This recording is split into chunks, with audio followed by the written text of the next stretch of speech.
Next up, we'll go to Representative Godfrey's bill, and just do a quick juggle real quick since he's in the room. Welcome to the committee, Representative Godfrey. I will move that House file, 3698 be moved to the general register. Madam Chair, actually, that I believe it needs to go to rules first. Rules will call it in. It always gets pulled in after deadline. Thank you for correcting me. So thank you, Representative Godfrey. And so welcome to the committee.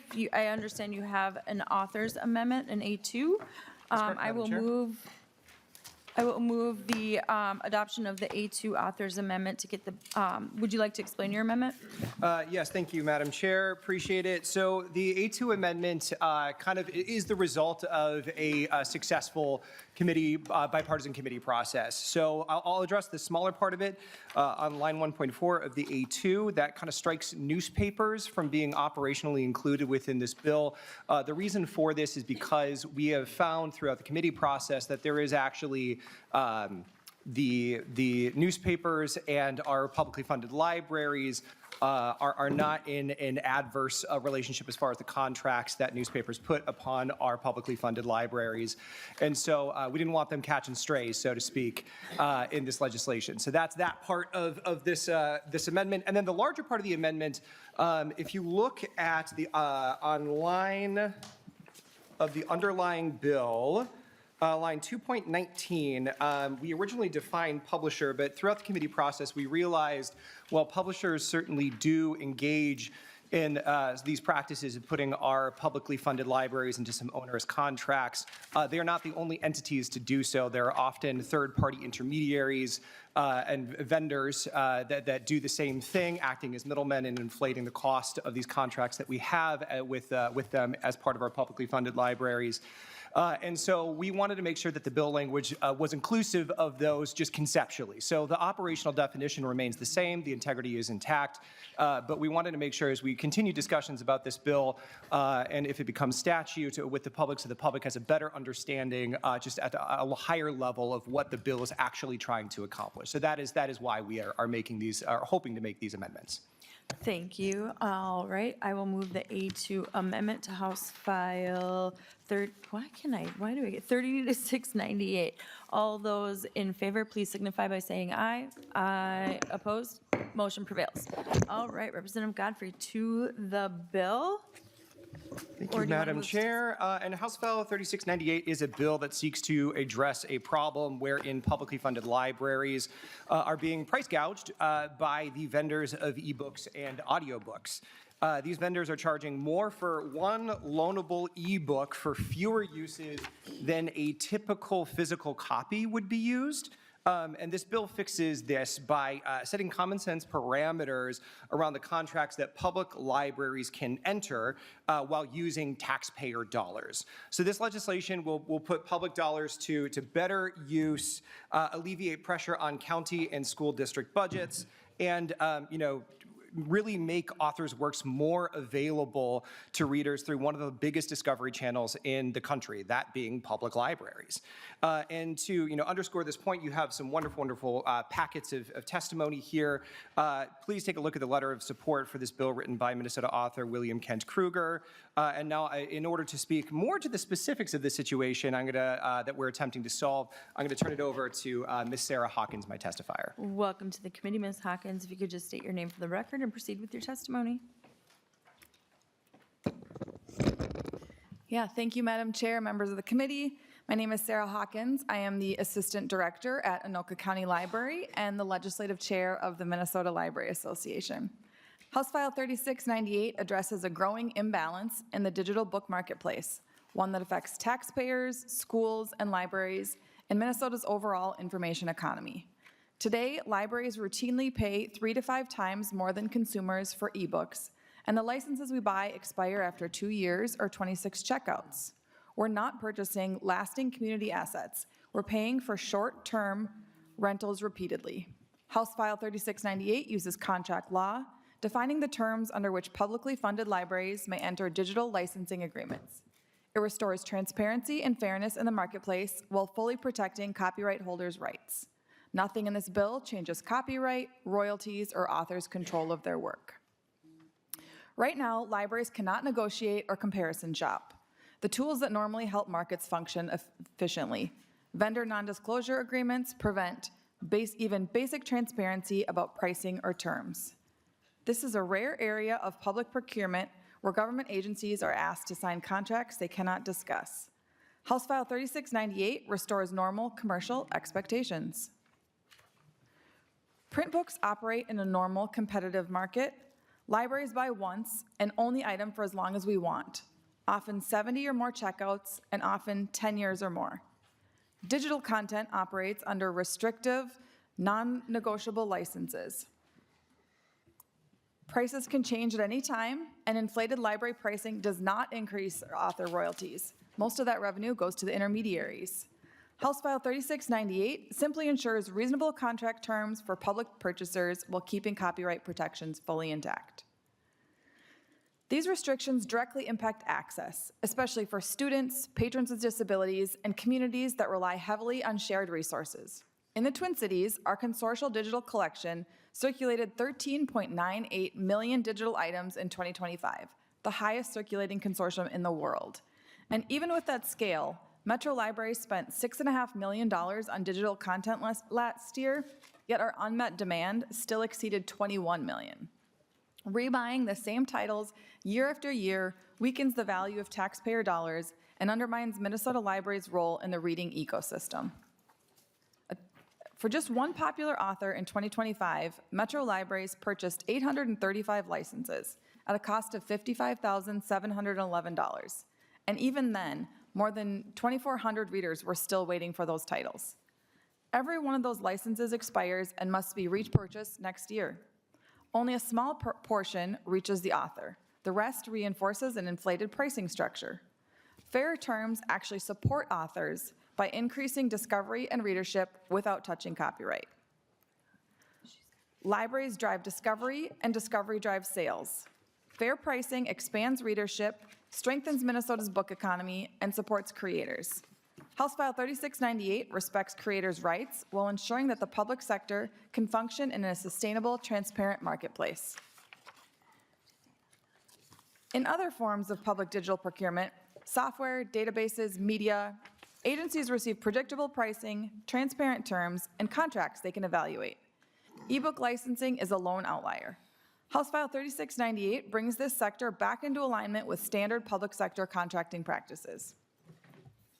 Connecticut used contract law to ensure libraries can only enter agreements with fair, transparent terms.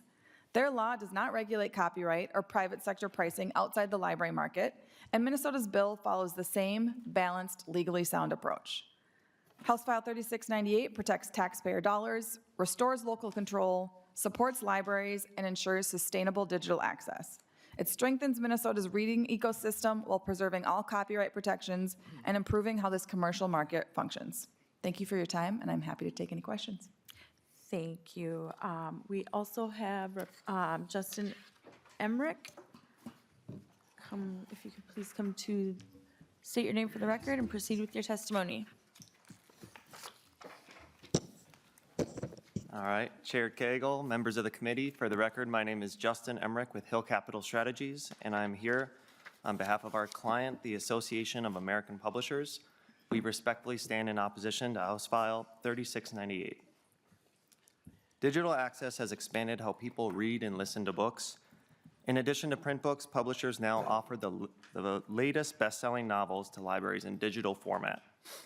More patrons than ever before can access for free at the push of a button a record number of award-winning and best-selling literary works that they might otherwise have purchased from booksellers, including new releases. If I can draw your attention to member packets, also standing in opposition to this legislation are over 17,000 authors and creators from the Authors Guild, over 4,000 publishers from the Independent Book Publishers Association and the News Media Alliance.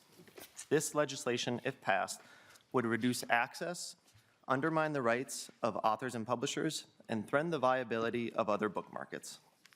This legislation attempts to take away these rights from authors, publishers, and creators, enabling the government to make decisions about creators' intellectual property instead of the creators themselves.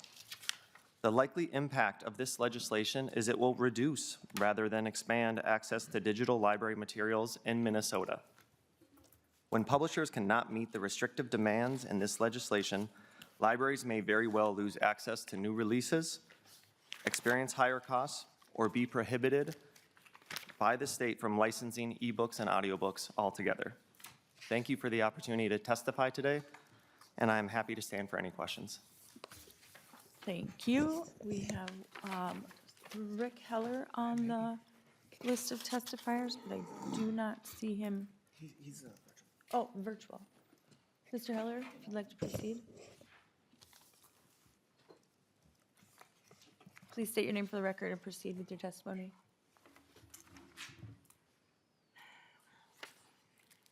He's muted. You're muted, sir. Now he is. Go ahead.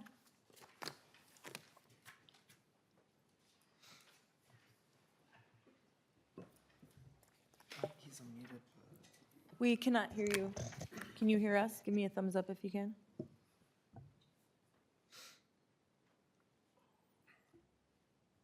Can't. All right. Mr. Heller, we're having some communication issues. Doesn't look like you can hear us. If you want, we can take some member questions and then see if we can get the audio figured out. Can you hear me? Can you hear? Oh, there can we you hear go. me now? Go ahead. Oh, hi, it must be some technical difficulties with this headphones and stuff, so you can hear me, so anyhow, that's what matters. Anyways, my name is Rick Heller, I unofficially represent the twice exceptional people with print disabilities. You'll find a bill, a couple bills, 3328 brings awareness to print disability. Anyhow, I come to testify about the bill. Some vagueness perhaps with the other two testifiers, like to bring up the snuff expression of the chair. I did ask your staff to post a document that's mandated to the legislature on October 14th, 2024, called Students Who Are Blind and Vision Impaired, but they didn't post it. Anyways, on page 64 specifically, it mentions, I'm gonna just go to the last paragraph on the top of the page. The header is Accessible Education Materials, State Service for the Blind Interagency Agreement. So I'm going to start with the very last, it's a long sentence, isn't it? Well, I guess I have the interagency agreement between MDE, and that's Minnesota Department of Education, I think State Service for the Blind, SSB, supports individual school districts with the provision of accessible education materials, EAM in formats of Braille and audio materials. Such schools in Minnesota who agree to participate in the special education assurances are provided with certain Braille and audio materials at no cost. So here we're talking about a cost. IEPs do not mention, consider print disability or twice exceptional, currently both undefined in education law. It's my understanding the Library Association on slide 4 specifically mentions IEPs, individual education plans, and 504 plans. So anyhow, I'm not quite sure, I don't know if anybody's aware of this, but when Congress approved the Global Treaty in 2018 for the book family for the blind and print disabled, shared digital materials across the continents, Library Congress Services decided next year in 2019 to merge blind and print disability and call them eligible individuals. Secondly, they changed the scope.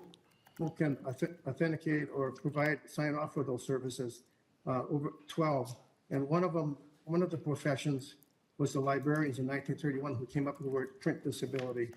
One other thing too about this copyright thing, that's, the copyright law was relaxed for those specific people, but I'm not quite sure when the Librarian Association, which has yet to recognize on their line that I'm aware of, that they can authenticate a print disability by signing off on it, that this is relevant. I see the other one on copyright law, person, specific, independent book publishers, document, including the PowerPoint for Librarian Association, is not totally digitally accessible. I'd ask that they correct that, and resend it. I'm also asking that you would post page 64 of this mandated document to the legislature. So the question comes down to this. How many people get free services on audio and visual books? And is it really that we can read, or is it that we can understand information effectively? Seeing and hearing is relevant to universal design access. Just like one person in the room did sign on to a bill that required the legislature to be digitally accessible. It was, I believe it was House File 1962 on digital accessibility from the legislature. Mr. Hill, can I ask you to wrap up here shortly? Yeah, so the question comes down to, do we want to bring more awareness to this regarding print disability? And do you need to do more research as far as with the Minnesota Library Association, and as far as they can already enroll these kids for free and not have to pay these exorbitant costs that are being provided by the book publishers. So I'm trying to provide more information. I'm always available to anyone who's more interested in this. And I'm open to questions, but to the chair, I wonder if any of the people that testified would yield to a question. Well, we're going to move to member discussion. Thank you very much, Mr. Heller. We do appreciate it. If I may just say one thing, and I'm going to turn it off here. I Go would ahead. ask that one of the people could ask that question if they choose to. Thank you again for this opportunity to speak at your committee, Commerce Committee. In the Thank House. you very much. Appreciate it. All right. Is there any other members of the public wishing to testify? Seeing none, we will move to member discussion. Representative Kresha. Thank you, Madam Chair, and thank you, Representative Godfrey, for bringing the bill forward. So a couple of questions, and if the testifiers could stand up. But first of all, to nonpartisan staff, as I look at lines 3.14 and on, and I look at 3119, 321, everything in here restricts or prohibits the library's actions. Is that correct? Ms. Pompu.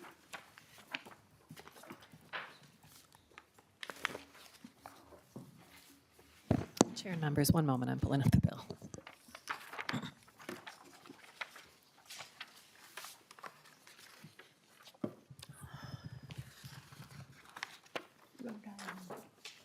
Neither Rhode nor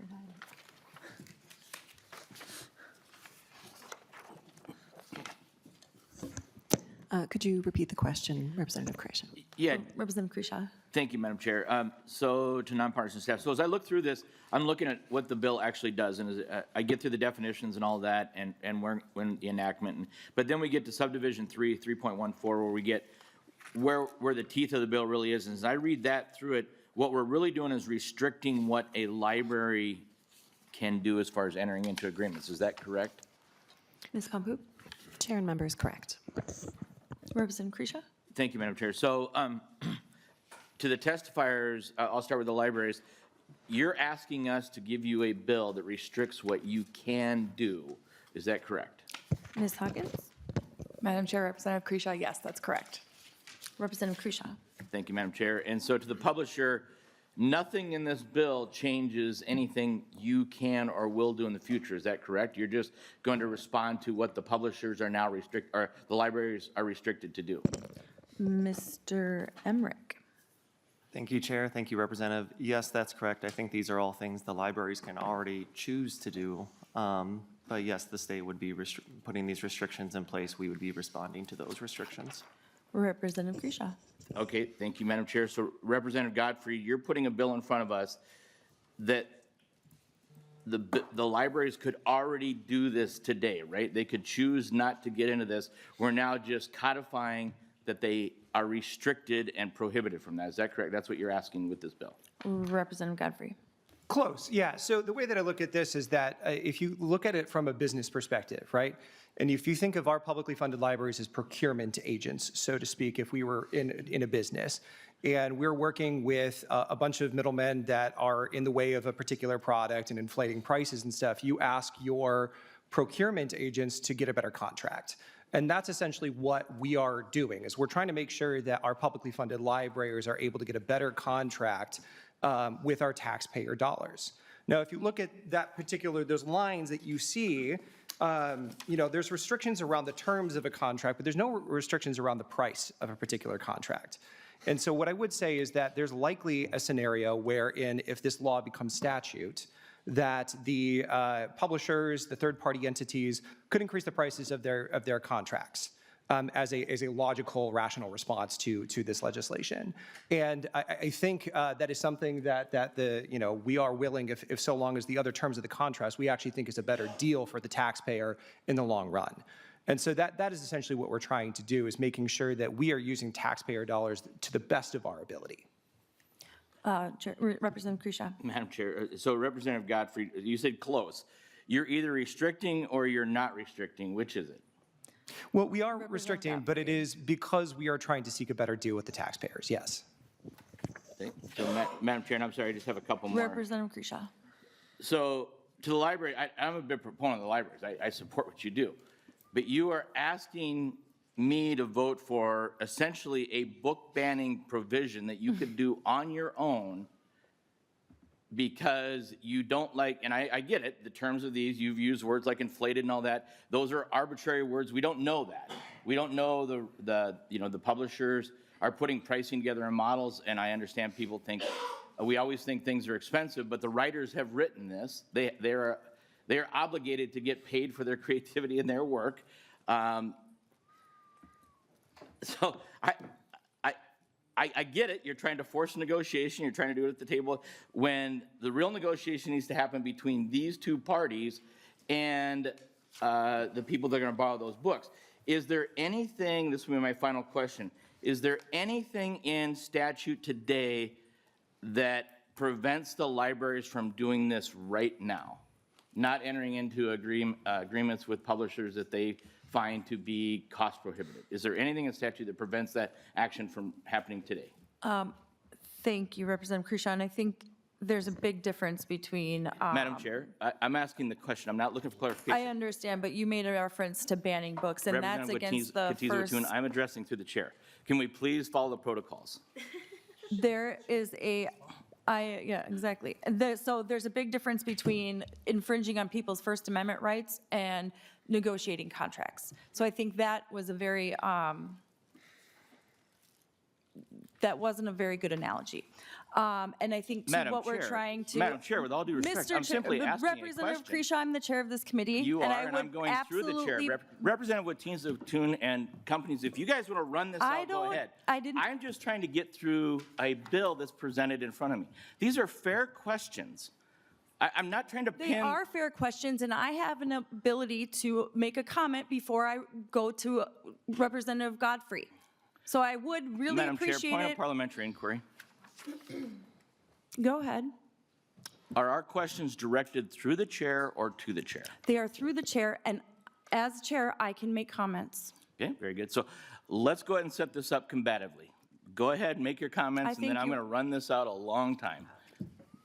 Well, we can see who is. All right, Representative Godfrey.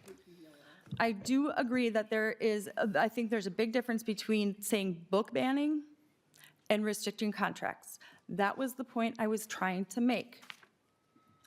Representative Godfrey, would you like to answer Representative Kresha's question? Yeah, thank you, Madam Chair, and thank you, Representative Kresha, for the question. Yeah, I would agree that there's a very multiple steps between what we are trying to do and in trying to get good contracts and making sure that we're using taxpayer dollars responsibly and banning books. Those are very, very different things. To your point, there is nothing in statute right now that is prohibiting the libraries from doing this right now.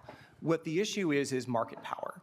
So as we're talking about the way that our economy functions, I believe there's really 5 big players that have consolidated market power, monopolization over this industry that are controlling the entire market.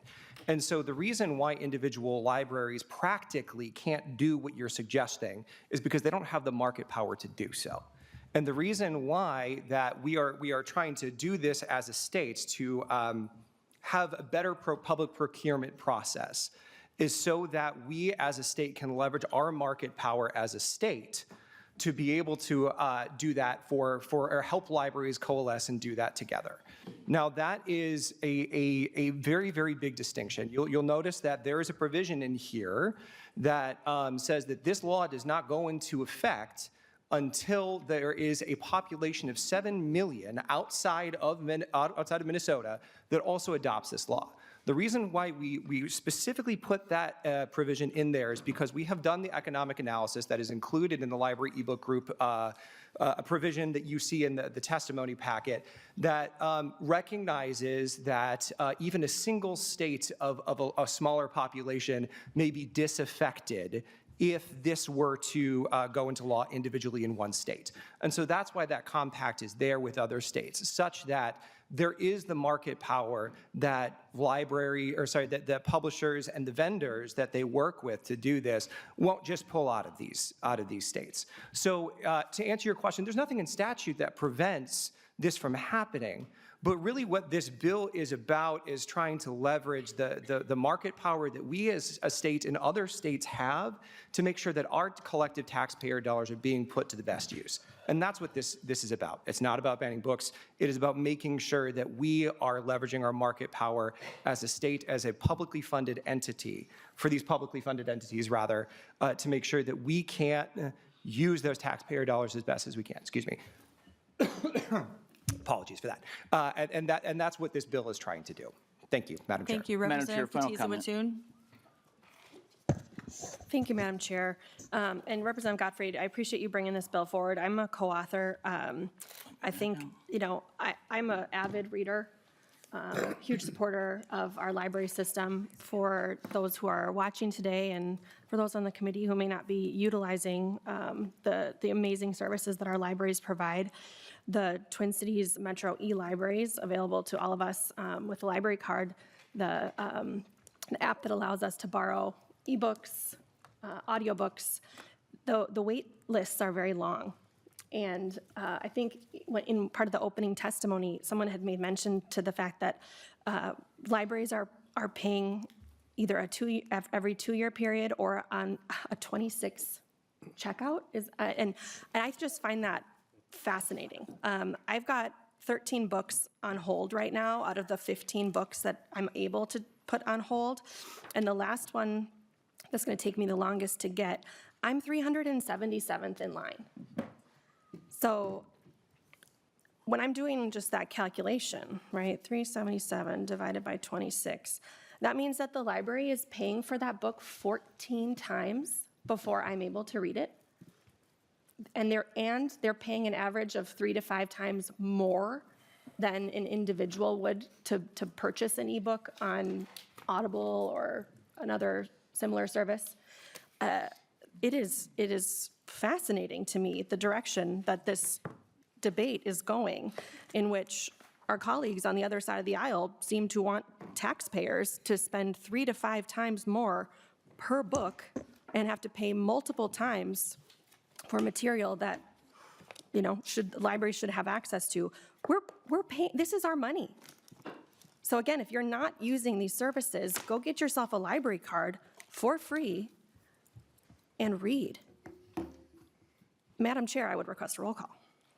Thank you, Representative Katiza Wattoon.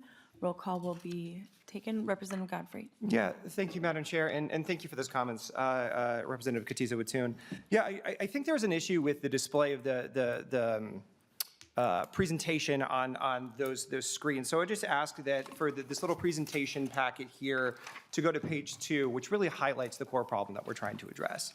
And if you look at that little graph, this uses the most conservative estimate that we can in that, if a physical copy of, or a personal retail license of an ebook is $15, and then a library price that they are charged is $45. Again, that is the lowest end of that. It's the most conservative estimate that we could do. Typically, if you own a book, an ebook, your own book, you can listen to it, or read it in perpetuity. And again, these contracts, 3 times more, you only get 26 checkouts of those. And then let's compare it to a physical book. We're talking about the same sort of material that begins with once upon a time, and at the end of the book says the end. same materials, same stuff that appears there. Let's say that a book, it's an expensive paper copy book. It's $20. That's about the price of a pretty high-end book right now for a paper copy. If a library to buy that, they could circulate that for 10 plus years. 10 plus years. They buy that for $20, as opposed to the ebook version of that. Again, the exact same material, the exact same story that is being told, the exact same material being conveyed. That's going to cost them $45. And they can only check that out 26 times. And you can think about some of the really, really popular publications that we have, the Harry Potters of the world, or whatever the kids are reading nowadays. Project Hail Mary. Right, exactly. And so you can see how that would take up an immense amount of a library's budget and prevent access to these particular things and just waste taxpayer dollars. And again, I do want to just get back to that. This is about responsibility with our taxpayer dollars, and that is the problem that we're trying to solve. So thank you, Madam Chair, for allowing me to kind of expand upon the problem that Representative Katiza-Watuin brought up. Thank you. Representative Smith. I have a comment and then a question. Actually, I might reverse it. I'm going to ask a question first, and it's for the libraries. Can I ask about the escalating cost of this on library budgets, kind of overall, and how this is affecting library operations in other sectors because you're spending more money here? Ms. Hawkins? Yeah, Madam Chair, Representative. E-content is increasingly taking up more and more of our collections budgets. For me, for example, in Anoka County, we're currently at about 50% on what we're spending on physical materials versus digital materials, and yet physical circulation is not decreasing. Physical circulation is staying the same. Digital circulation is what is increasing. We're spending more of our budget on digital. Digital is currently only about 30% of our circulation, yet we're spending upwards of 50% on our collection budget on digital. At the same time, physical circulation is staying the same. So we're having less money to put towards our physical collection while that circulation is staying the same. Representative Smith? That actually, thank you, Chair. That brought up a second question. Sorry if you can bear with me, Madam Chair. Could I also ask, I would imagine digital distribution is especially helpful. I'm from Greater Minnesota, in communities where the population is more spread out. Is there data that reflects that from your association? Ms. Hawkins? Madam Chair, Representative, I don't have that data specifically right now. I will say that one of the things that is interesting about digital content and is that it's actually posing a problem for us is when in Minnesota we have such a strong sharing network of our physical collection. You can live in International Falls, or you can live in Austin, and the item can travel through statewide delivery from one to the other. So we're able to share our physical collection and be much more fiscally responsible with that content. That is not currently true of our digital content. We don't have the ability to share our digital content based on our contracts. So that's one of the other things that this bill is trying to solve, so that we can share our digital content, and our digital content can be much more equitable statewide as well. Representative Smith? As someone who's currently waiting on several ILL books, I appreciate that focus. Maybe just finish with a comment. I am a book person. My wife and I own a bookstore. Before that, my wife worked for our local library. I've heard from my local library and the city about this bill and how important it is to their budget, but more important to the patrons of the library. I'm very excited about this bill. Representative Gottfried, I already asked to be added as a co-author while you were presenting. Hopefully you will accept me. I think also, since we're in the Commerce Committee, it's worth zooming out and talking again about what we've talked about a lot, which is the digital economy that is new. New things are popping up in this digital economy, and so much of the promise of the internet was to simplify people's lives. And in many ways, digital content can. We just talked about someone who's not living close to a population center could have access to an ebook through the St. Paul Library when they're living in International Falls. But what we see increasingly with us not being proactive, us as public servants who are serving the needs of the people of Minnesota, not putting in safeguards, is people will come in and take advantage of this new economy. If you look at these charts, it's not the library patrons who are being served most by this. It's not even the authors and the artists who are being served by this. It's third-party vendors or publishers who own the rights that are making the most money off of this. Just like we see large tech companies making all kinds of money. We just talked about them making money off of our data when we were just trying to communicate with friends online or buy something online. And so this is a small part of a much larger whole that I think is really important. So thank you for bringing this bill. I'm happy to support it. Thank you. Representative Cha. Yeah, I just have a question for clarification. If I buy a digital book, can I lend it to a friend? And can I share that? Representative Godfrey. Thank you, Madam Chair, and thank you, Representative Cha. I am actually going to defer to my testifier here on that question. Ms. Hawkins? Madam Chair, Representative, in some cases, you can lend a digital book to a patron, or to, sorry, not to a patron, to someone in your life, and you then don't have access to it while you are lending it, and then it comes back to your digital shelf. In some vendors and in some cases, that is possible, not in all. Of course, that's up to the consumer and their relationship with the vendor. Representative Cha. So legally, as a private citizen, I can have a collection of 1,000 books and decide to lend it to my so-called community, right? Can I do that legally? I don't know if Ms. Hawkins would be the person to say that, to give you legal advice. But I don't know how many law books she's read in there. But Representative Godfrey or Ms. Hawkins, or maybe the publishers would care to answer? You know, for clarification purposes, I'm not a lawyer. I would go to Representative Cha's library if he had one, but, you know, most of the time, when you purchase a digital license, it's for single use. And so the licenses that are purchased by the libraries are for multi-use.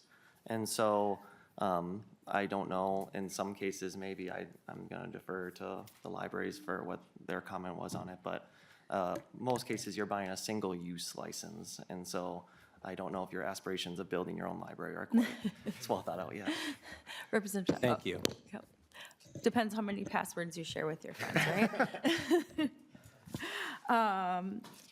I had a question to Mr. Emmerich. Does it cost more to publish a book or an ebook? You know, I don't have that exact information, and you're comparing two different products as well, too, because when you're looking at an ebook or an audiobook, there's additional costs that go into there as well. You're also worried a lot more about piracy as well.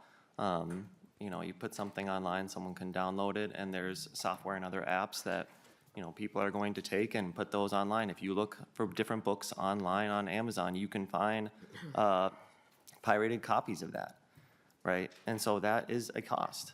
So there's going to be costs for both. There's going to be the physical cost of the physical book. But then with digital books too, you know, when you're looking at, you know, 400 copies that are going to have 16 licenses, you're getting a perfect book each time you have that, right? So there is benefit to those licenses as well. I can tell you, if you've been someone who's gone to the library, I'm an avid reader, and I get a physical book and I'm the 30th person to check out that book, that is not a perfect copy, right? You are missing maybe pages. You might have to Google and figure out, you know, if someone ripped out a page. But thank you, Madam Chair. Thank you. Representative Godfrey. Thank you, Madam Chair, and thank you, Justin, for that. And, you know, I don't think the piracy thing is the problem that we're trying to solve right here. But if you want to collaborate on an anti-piracy bill, you know, happy to do that in a future session. So, Thank you. Representative Davids. Thank you, Madam Chair. This is one of the reasons I just absolutely love this place. First of all, you can't pass a bill to the general register after deadline. So that motion is out of order. And I've never seen in all my years here, and it's a disturbing trend, that we are making libraries partisan. In 34 years, I've never seen a roll call asked for a library bill. This is absurd. You know, we have deadlines for a reason. This is strictly a political vote. I can't wait to vote no for this because I'm going to tell my libraries that they're being used as political pawns. they're being used as political pawns. And the rules are being broken. This is an illegitimate meeting. Deadlines are there for a reason. They're called deadlines. If they don't make it, they're dead. That's the way it works around here. So I'm going to be send an email out to all my librarians saying you have been used as political pawns. I apologize for that. Roll calls on library bills. Oh my, how times have changed. But you know, it's always something different. That's why I just love this place so much. Representative Finke? Yeah, I would like to talk about the bill. All this other stuff doesn't matter. Madam Chair, I was talking about the bill. I'm going to continue to talk about the bill. Thank you, Representative Finke, being that you have the floor. Yeah. I honestly, I just wanted to say, it seems to me to be that there is an idea here that books won't end up in libraries if we pass this bill. That seems to be the implied repercussion that we're going to see. And I think that's a bluff. I think that we shouldn't take it. I'm an author. My book is available in bookstores and in libraries. About 5% of authors make their living writing books. People write books because they want audiences to read them. And authors, the idea that authors would support not having their books available to the public through libraries is not something that I think we should worry about. We want our books read more than we want publishers to have good contracts. So I appreciate this bill. I think that the point of art is to get it in the hands of people. So thank you for your work. I also love public libraries. Can't wait to vote for the bill, I guess. Thank you. Representative Kreshaw? Thank you, Madam Chair. Let me first start off by saying it's the bill that we're debating, not the personalities. And if I triggered that in the chair, that was not my intention. My questions were to the bill author. Representative Godfrey, you and I haven't talked about this bill. I have no ear on you or anything personal. Had I been allowed to continue, which thank you for allowing me to do that, because I'm about to turn my real ear on the publisher. I'm a big library proponent. I have supported the funding. I have moved it through education finance. I have found lots of ways for libraries. My point, Representative Godfrey, is by putting this bill in place, we restrict only the libraries at this point, which means their access will be restricted. You've got charters and schools in here as well, which becomes a mandate. Those are things we need to work out, because until we get to the root of this problem, which is accessibility that the publisher controls at this point, we're going to set up this very difficult situation. What I would say to the publisher is you have to work with these institutions. You have the most knowledge, you have the most leverage, you have the most abilities to get this to our libraries and get this to people and patrons who may not have the same economic resources of just going to an Amazon and so forth. If you do not, Amazon and so forth are going to take over this market. Audible already gives you free credits like crazy. So I am now in a position where I am voting no, because we have made this ridiculously partisan when we didn't have to, and we could have put this back on the table. I understand what you're trying to do. You're forcing your hand in negotiation, but we've now put the publishers against the local libraries and schools, and I think that's a bad place to be at this table. What I would hope is, and I'm going to vote no on this, because again, we're restricting everything. We're taking the tools away from the libraries, and we're doing nothing to the publishers except allowing them to work with 48 other states. 1 or 2 state compacts may happen here, but they're just going elsewhere. And so, Representative Gottfried, I believe you've addressed the problem. I believe it's identified. I just believe that this is not the right approach, because there are other more effective levers that we could be doing. And so that's my comments. And thank you for allowing me to close with that. Thank you. Representative Hansen? Thank you, Chair. I just want to say thank you for this. As a little girl who grew up in poverty, having access to books, my only option was at the library. And so my mom and my brothers and I spent a lot of time at libraries, and so I have very fond memories of being there. And a lot of my work here at the Capitol has made sure to never forget where I came from, and that those voices are important. And so I recognize and just want to put on the record that obviously saving you money on these sorts of things won't just save you money on ebooks. It saves you money on a place where families can spend time together affordably. It helps you save money on providing a space for sometimes family visits for parents who are under supervised custody. It provides you the opportunity to continue to provide those conference rooms where people meet with their caseworkers, where people talk about the disability services that they're not able to access. The library is a place where my community finds community with each other. It's a place where people learn English. It's a place where people practice for their driver's test. The library in my community has been critical. And these are libraries in Dakota County that, again, I've gone to my entire life. And so I hope that what you're trying to do here isn't just seen as something about books. I'm sad to hear some of the comments from the other side of the aisle here today, knowing that I probably wouldn't be who I am. My brothers would not be the soldiers they are without access to as much education as we could reach at the library. It was also a place where we had our Cub Scout meetings. It's where we had Pinewood Derby races, where Girl Scouts sold cookies and learned about what badges they could get. And so I just want to remind us that libraries are not just places where books are purchased and bought and used. Or not returned as they should be sometimes. But I remember feeling such a sense of responsibility when I had my first library card. And so that empowerment that we give young people, the opportunities to volunteer and to see maybe I want to work in a library or something like that as a little girl. So I thank you for bringing this, and I hope we can remember that libraries are critical aspects for our entire community. I also, just to be sure I'm clear about the applicability of the bill, we actually aren't doing anything today, correct?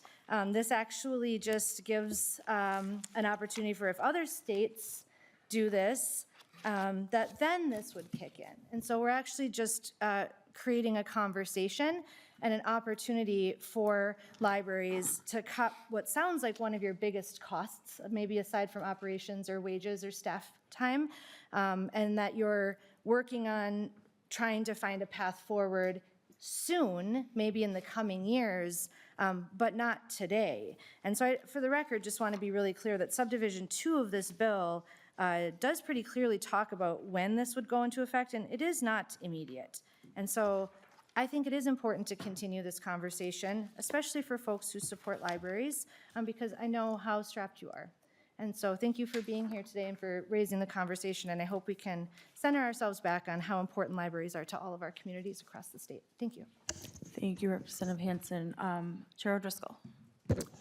Thank you, Madam Chair.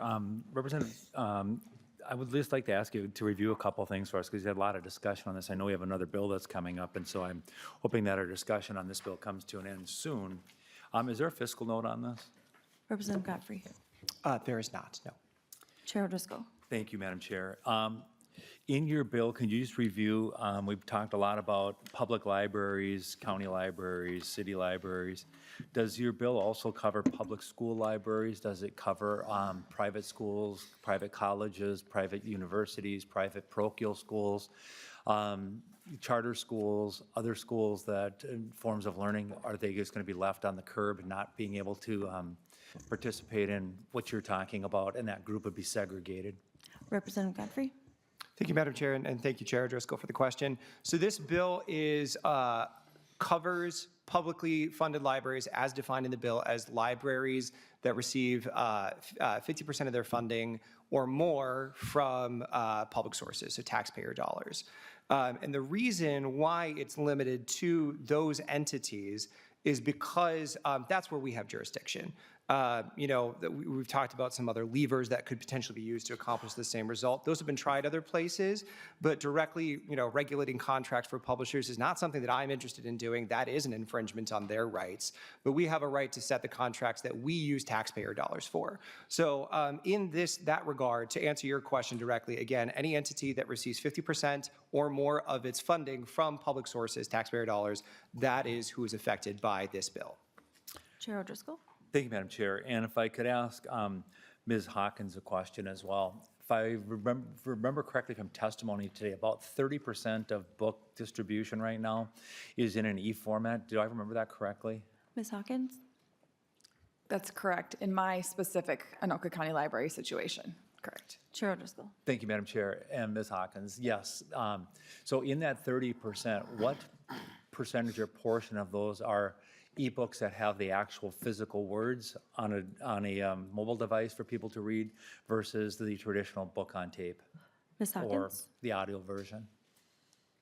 That would be, for us, it's roughly 40% is ebook, books that you're reading on a screen versus the digital file audiobook that you're listening to is 60% of our digital circulation.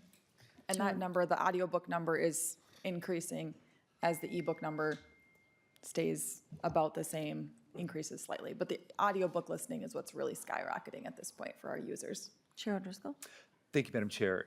Just a couple of additional follow-up questions for Ms. Hawkins. So to Representative Katiza-Watun's testimony or her inquiry, her comments today about she's 300 and something on a list for an ebook to wait, and she mentioned how many times that book had had to be renewed before it gets to her. Are you meeting the consumer and public needs by buying hard copy books to make those available for those titles so that, number one, it can save you money, number two, you can amortize and leverage that more often and for a longer period of time for more users in the library system? Maybe you can comment on that for the committee's benefit. Ms. Hawkins? Correct. I can speak only to those statistics, again, for my specific Anoka County Library situation. But yeah, we actually purchase our physical collection at a rate of 5 to 1. Once there's 5 people waiting for a title, we're purchasing an additional copy every single time. 5 people waiting, a new copy. 5 people waiting, new copy. For digital, it's often 15 people or more that we have to wait until we can buy another copy. Chair O'Driscoll. Thank you. And Madam Chair, this is my final comment on the topic today. I am concerned, not necessarily with the objective of what we're looking at here. I understand that, but what I'm concerned about is if we go back and Representative Creasha, who's the co-chair of the Education, Finance, and Finance Committee for Education, he knows probably better than anyone at this table, unless you're in the education realm, how students are falling behind in reading right now as it is. COVID didn't really do us a lot of benefit and a lot of favors at this point. And so to hear the number of books that are purchased in electronic form and the audio versus the actual physical reading part, we're going to create another generation of non-readers or inability to read or various types of illiteracy. And I think that leaning and leveraging the hard copy titles is not only more cost effective, I think it's also very helpful for getting and bridging that gap for reading for folks versus the audio, where you're engaging people in more of the lifelong skills and lifelong need. Because you can always read to find out the answer to a question, but if you're not a functional reader, you are very disadvantaged in this society. Thank you, Madam Chair. Thank you, Chair O'Driscoll. Representative Katiza-Watun had a quick. Super quick, thank you. I actually think that sometimes the paper books are easier to find, Representative O'Driscoll, but just since you had mentioned that, I went in and I looked just where it would compare, and there's actually 383 people waiting for the new adult paper copy of this book. And currently, the ebook, there's 771 people waiting. I'm just further up on the list. So I've read 20 books already this year. I wouldn't have been able to do that without our public libraries. There are so many people who don't have expendable income, and the fact that taxpayers are already contributing to this and it's a service that we're already paying for, I think it really makes sense for us to support libraries in getting enough market support to make some of these changes. So I appreciate the discussion today, and thank you, Representative, for bringing the bill forward. I want to say that I'm really grateful for this as well. We can see that this has already passed 2 committees in the House, so it's a bipartisan bill. I am a sucker and got pressured into hearing this by a constituent, and I'm sure you know her, Ms. Hawkins, Stacy. And so this is not for partisan reason because it's already a bipartisan bill. This is because our constituents and our libraries put the pressure on. And that's what we're supposed to react to, correct? Is the pressure of our constituents and the pressure of the public organizations around us. And so my intent was not to make this a political bill. In fact, I thought it would be a good bipartisan vote that we could move forward on, but I'm disappointed that that's not going to be the case.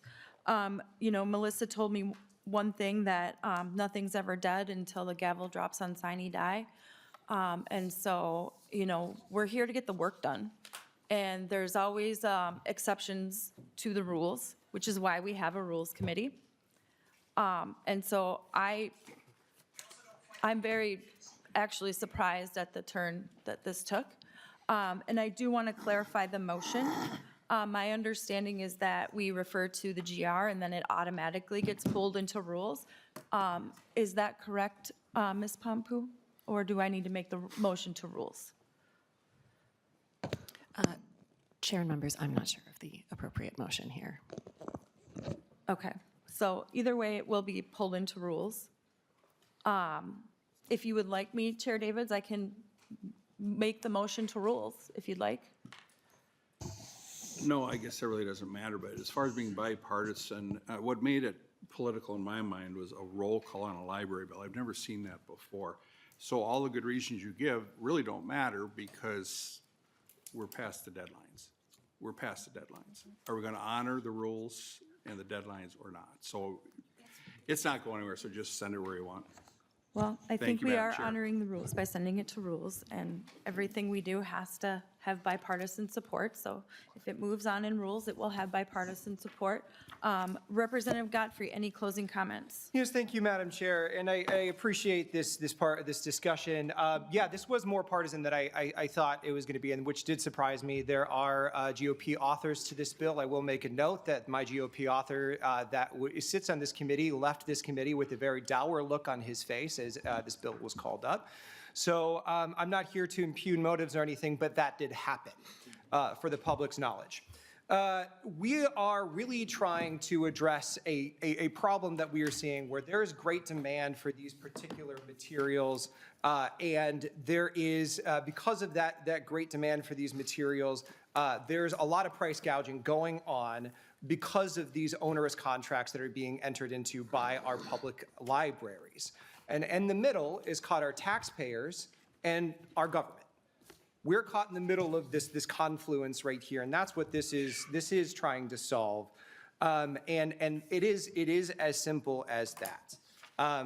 This is, we went, just to maybe assuage some of the thoughts and concerns of Representative Davids. You know, I did talk to members of the Rules Committee about this and the potential of seeing getting a post-deadline waiver if we were to get this across the finish line. I've talked to the chairs of this committee.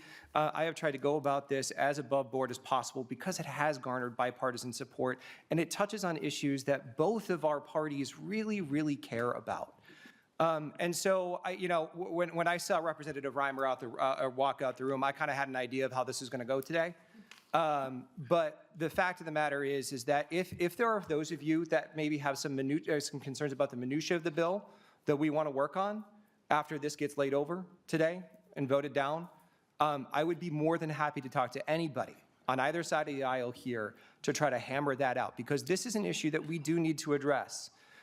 So I just want to say before you all take this roll call vote, that is an open invitation from me to do so in a bipartisan way, as I have done through every committee and in my conversations with your colleagues in the GOP House caucus as well. That is my word to you. And with that, Madam Speaker, sorry, not yet. Madam Chair. Retiring, remember? That's right, that's right. I appreciate the discussion today. I appreciate you hearing this bill. I think it is an important discussion, and I look forward to seeing the results of this vote. The work continues, and you have my word that I will continue working on this with anybody who's willing to work with me on it. Thank you. Representative Katiza-Batun, would you still like the roll call vote? Madam Chair, I think in this tied situation, it's helpful to know how many votes that we have so that we can skip the whole rigmarole of asking for a division after the fact when we don't call a roll, and then we need to find out how many votes there are in order to pass the bill out of committee. It wastes committee time. It is silly. Okay, we will And continue with I the roll don't think call. it's partisan, because we're all elected as partisans. And if you are afraid to have your vote on the record, We will go ahead with the motion to call the roll. The clerk will take the roll. Chair votes aye. Co-Chair Cagle votes aye. Co-Chair O'Driscoll? No. O'Driscoll, nay. Co-Vice Chair Elkins? Aye. Elkins, aye. Co-Vice Chair Perryman? No. Perryman, nay. Representative Allen? No. Allen, nay. Representative Buck? Yes.